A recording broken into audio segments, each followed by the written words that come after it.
They grew up in the early years of the gay rights movement, and now some of the LGBTQ plus community are looking for a welcoming, comfortable, and safe place to retire. Janet Shamlian has tonight's Eye on America from Durham, North Carolina.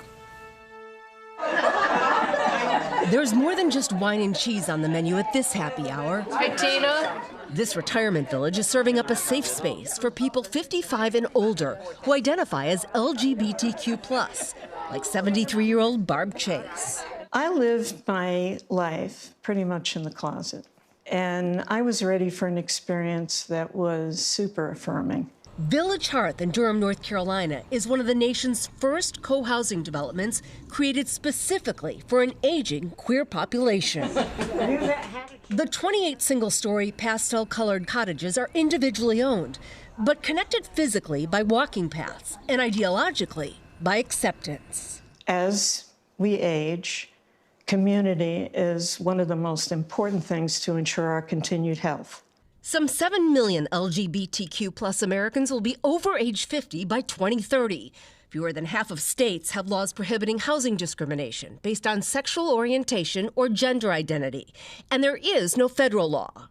That's why Margaret Roche and her wife created Village Hearth more than 5 years ago when they couldn't find somewhere to retire. I know if we ever ended up in assisted living that we would have had to go back in the closet. Why not a co-housing community that wasn't LGBTQ plus focused? Because then you become, oh, that's the gay couple. Look, there's the lesbians. Patricia Stressler and Tammy Ike moved here from Greensboro, about an hour away, where they lived hiding their relationship. We're still in that generation where we don't want to make people feel uncomfortable.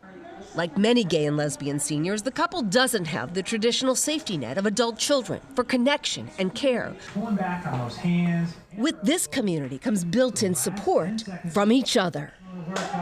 What does it say about society that you needed to come here to feel safe in 2025?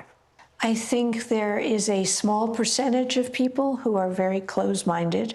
And I think just for day-to-day living, wanting to be comfortable every day, not having to be on guard for anything or anyone. I feel like we're going backwards. And so I think this type of community is needed more. For these seniors, trailblazing for decades, a chapter with fewer struggles and more happy hours. Maybe it's not all that different than golfers moving into a place where golf is the focus. That's probably very true. Yes. Yeah.